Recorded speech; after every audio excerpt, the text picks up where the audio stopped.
নমস্কার, কেমন আছো তোমরা সবাই? আশা করি ভালোই আছো। আমরাও না খুব ভালো আছি। আমার নতুন আরেকটি ব্লগে তোমাদের সব্বাইকে স্বাগত জানাই। আজকে না বিয়ে মানে যেদিন বিয়ে তার আগের দিনের ভিডিও এটা। আমাদের প্রীতম আর আমাদের মানি এরা ২ জন নাচ করছে। দেখো মানির চুড়িদারটা পরে কত সুন্দর লাগছে না? আর মানির চুলগুলোও কিন্তু কত বড়, বড় হয়ে গেছে। আর আমাদের প্রীতম কিন্তু খুব সুন্দর নাচ করতে পারে দেখো। কত সুন্দর নাচ করছে। আর এই দেখো এদিকে একজন মদ খেয়ে কেমন নাচ করছে। বউটা না নাচ করবে না জানো তো, ওর খুব লজ্জা করছে। তারপরেও না ওকে হাত ধরে ৩-৪ বার করে টেনে, টেনে নিয়ে এসছে। আর কি জানো তো আমাদের এখানে কিন্তু মানে বিয়ের আগের দিন রাত্রেবেলাটায় মানে জল বোড়াতে যায় তো তখন শুধু মহিলারাই নাচ করে। আর দেখো স্বামী যদি ভালো না হয় তাহলে কেমন হয়? সবার সামনে অপমান হচ্ছে দেখো। আর এই যে বিয়ের জল বুড়িয়ে নিয়ে চলে এসছে, ওই দেখো মটকায় করে নিয়ে যাচ্ছে। ওটা না কালকে সকালে ছেলেকে স্নান করাবে।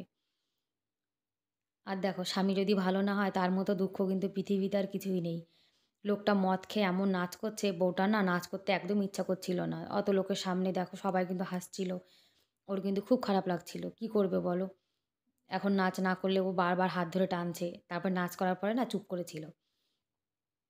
তারপর সন্ধ্যা হয়ে গেছে। এখন না ৭টা বাজে। আমি চলে এসেছি ওখান থেকে। বেশিক্ষণ না থাকিনি। কেন বলো তো? রান্নাবান্না করতে হবে তো। ছেলে আবার ওই স্কুলের হোমওয়ার্ক করবে, ওর আবার টেস্ট পরীক্ষা হচ্ছে। আর এখন দেখছি ইউটিউবে সবাই বলছে যে সবার ছেলের ফাইনাল মানে বাচ্চা-কাচ্চাদের ফাইনাল পেপার শুরু মানে পরীক্ষা শুরু হয়ে গেছে। আর আমাদের এখানে কিন্তু এখনও ফাইনাল পরীক্ষাটা হয়নি। আমাদের এখানে ফাইনাল পরীক্ষা মার্চ মাসের লাস্টের দিকেই কিন্তু হয়। এখন শুধু ওই ক্লাস টেস্ট যেগুলো হয় সেগুলোই হচ্ছে। ফাইনাল পরীক্ষা মার্চ মাসে হবে, এপ্রিল মাসে নতুন ক্লাসে উঠবে। আমাদের এখানে দিল্লি বোর্ড তো, দিল্লি বোর্ডের নিয়ম কিন্তু অনেক আলাদা। আজকে জানো তো আমি কিন্তু উনুনে রুটি বানাবো। উনুনটা জানো তো আমি নিচে নিয়ে এসেছি। এজন্যে আর রুটিটা না বেলে রেখে দিয়েছি। আর এদিকে দেখো তাওয়াটা আমি গরম হতে বসিয়ে দিয়েছি। আর এই চিমনি এই গ্যাসটা না এদিকে এনে রেখে দিয়েছি সিলিন্ডারটা। কেন আগুনের পাশে রাখা উচিত না। আর এই যে জায়গাটা দেখেছো এর মধ্যে দিয়ে কিন্তু ধোঁয়াটা একদম ছাদের উপরে চলে যায়। এই জিনিসটা কিন্তু সেই হিসাবে বানানো। মানে এই রান্নাঘরটা না আগে তো সবাই উনুন এরকম রান্নাঘরে রেখে দিত। সেই হিসাবে বানানো রয়েছে। আর যেখানে রুটি বানাচ্ছি এই হাওয়াটা কিন্তু পুরো উপরে চলে যাচ্ছে। যার জন্য রান্নাঘরটা কিন্তু একদমই কালি, কালি হবে না। আর জানো শীতকালে কিন্তু রুটি বানাতে উনুনের পাশে কিন্তু খুব ভাল লাগে। একটু গরম, গরম লাগে। আর আমার বরের এখন উনুনে রুটি খাওয়ার এমন অভ্যাস হয়ে গেছে, বলছে উনুনের রুটিতে না একটু সুন্দর টেস্ট আছে, তুমি উনুনেই বানাও। এই জন্য দেখো এইসব কাঠ কিন্তু উনি উপর থেকে এনে দিয়েছে। আমাদের চাচি এগুলো রেখে গেছিলো এই কাঠগুলো, সর্ষে গাছের ডাল এগুলো। সেগুলো দিয়ে না রুটি বানাচ্ছি। আমাদের আর কিনে আনতে হয়নি। চাচি যেগুলো রেখে গেছে সেগুলো দিয়েই আমি বানাচ্ছি। চাচি বলছে যে যেটুকু আছে সেটুকু তুই বানিয়ে ফেল। তাই মাঝে, মাঝে না শীতকালে একটু বানাতে ইচ্ছা করে উনুনে রুটি। আর দেখো উনুনের রুটিগুলো কিন্তু কি সুন্দর ফুলেছে। গ্যাসের থেকেও কিন্তু তাড়াতাড়ি রুটি উনুনে ফুলে যায়। উনুনটা যদি একবার ভালো মতো একটু ধরে যায় না, তারপরে রুটিগুলো কিন্তু খুব তাড়াতাড়ি হয়ে যায়। তখন উনুনটা আর লেবাতে ইচ্ছা করে না।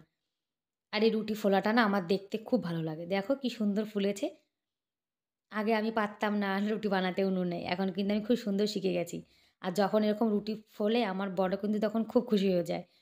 বলে রুটি ফুলেছে দেখবে খেতে কিন্তু খুব স্বাদ লাগবে। আর এখন কি করব বলো? ওনার ভালো লাগে এইজন্য বানাতে হয়। আমাদেরও ভালো লাগে। আর জানো তো উনুনের রুটি মানে উনুনে যে রুটিগুলো না সেগুলো কিন্তু খুব টেস্ট হয়। এই রুটিটা ১ম একটু ফুলছিল না। পরে দেখো পুরো ফুলে গেছে। কি মোটা, মোটা হয়েছে না? যে ৫ টা রুটি আমি বানিয়েছি না সে ৫ টা রুটিই কিন্তু সুন্দর ফুলেছে। আর এখন শীতকাল তো মাঝে, মাঝে একটু রুটি বানাবো। আর গরমকালে না একদমই বানাবো না। গরমকালে খুব গরম লাগে উনুনের পাশে। আর আজকের ভিডিওটা যদি একটু হলেও তোমাদের ভালো লাগে তাহলে প্লিজ একটা লাইক করে দিও। আর এরকম ভিডিও তোমরা যদি দেখতে চাও আরও তাহলে চাইলে আমার চ্যানেলটিকে সাবস্ক্রাইবও করতে পারো। আর যারা করে দিয়েছো তাদের অসংখ্য ধন্যবাদ। আর যে দিদিভাই, দাদাভাই আমাকে কমেন্ট করো, আমার কিন্তু কমেন্টগুলো পড়তে খুব ভালো লাগে। তোমরা এরকম কমেন্ট করবে, আমার কিন্তু মানে খুব ভালো লাগে, খুশি হয়ে যাই আমি। রুটিগুলো না সব বানানো হয়ে গেছে, একটু না ঝারিয়ে নিচ্ছি। কী বলো তো উনুনে বানিয়েছি তো একটু ঝেড়ে নেওয়াই কিন্তু ভালো, তাই না? এখন ঘি লাগিয়ে নেবো একটু। ঘি ছাড়া রুটি না একদমই খেতে ইচ্ছা করে না। আর ঘি খেয়ে, খেয়ে এমন অভ্যাস হয়ে গেছে ঘি ছাড়া রুটি আমাদের একদম মানে ভালোই লাগে না। আজকে না 5টা রুটি বানিয়েছি। আমার বর বলছে আমি 3টে রুটি খাবো। গ্যাসে বানালে কিন্তু 2 খানা খায়। আজকে দেখো 3টে খেয়েছে। আর রান্না-বান্না সব হয়ে গেছে। খেয়ে-দেয়ে নিয়েছি। খাওয়ার ভিডিওটা আজকে বানাতে পারিনি। ও যে বাড়িতে বিয়ে হচ্ছে না, সেই বাড়িতে রাত্রিরে জানো তো ছেলে আবার একটু মানে ঘুরতে বেড়ায় গ্রামে। যার জন্য একটু দেখতে গেছিলাম। বেশিক্ষণ থাকেনি। 10-15 মিনিট থেকে না চলে এসেছি। কেননা শীতকালের রাত তো অনেক ঠান্ডা পড়ে যায়। তারপরে আমার ছেলে আবার আমাকে ছাড়া একদম থাকতে চায় না। যার জন্য আমি বেশি দূর না যাইনি। একটুখানি দেখেই চলে এসেছি। আর রান্নাঘরটা একবার একটু পরিষ্কার করে নিচ্ছি। গ্যাস ওভেনটা না কিছুই বানাইনি। তবুও না রান্নাঘরটা একবার একটু আমি এরকম পরিষ্কার করে রেখে দিই। আর দেখো কতগুলো বাসন হয়েছে। রান্নাঘরটা দেখবে সুন্দর করে পরিষ্কার করে যদি আমরা ঘুমাতে যাই, তাহলে দেখবে সকালে উঠে রান্নাবান্না করতেও কিন্তু ইচ্ছা করে। আর সকালে উঠে যদি আমরা দেখি রান্নাঘরটা একদম এলোমেলো, তাহলে দেখবে রান্নাবান্না করতেও কিন্তু একদমই মন চায় না, তাই না? আর আমি না যতটা সম্ভব আমি রাত্রিরে না বাসনগুলো মেজে রাখারই চেষ্টা করি। কখনো না এঁটো বাসনটা আমি রান্নাঘরে রাখতেই চাই না। রান্নাঘরের কাজ আজকের মতো শেষ। এখন ওটা না মাথা আঁচড়াবো, চুল আঁচড়াবো। কি বলো তো? ২ দিন হয়ে গেছে চুলটা না একদমই মানে আঁচড়াইনি জানো না। আর রাত্রে দেখবে চুলটা বেঁধে না ঘুমালে না চুলটা কিন্তু খুব জট পড়ে যায়। আর সোয়েটার পরে না ভালো আঁচড়াতে পারছিলাম না। যার জন্য দেখো সোয়েটারটা খুলে নিয়েছি। আর শীতও করছিল কিন্তু খুব। চুলটা না বেনুনি করে রেখে দেবো। তা নাহলে আমার চুলগুলো জানো তো এমনি খুব পাতলা। আর আমার ছেলে হওয়ার পরে আমার চুলটা কিন্তু আরও উঠে গেছে। আর মেয়েদের দেখবে মাথায় একটু চুল না থাকলে কিন্তু একদমই ভালো লাগে না, তাই না? চুলটা না আমি এরকম বেনুনি করেই ঘুমাই রাত্তিরে।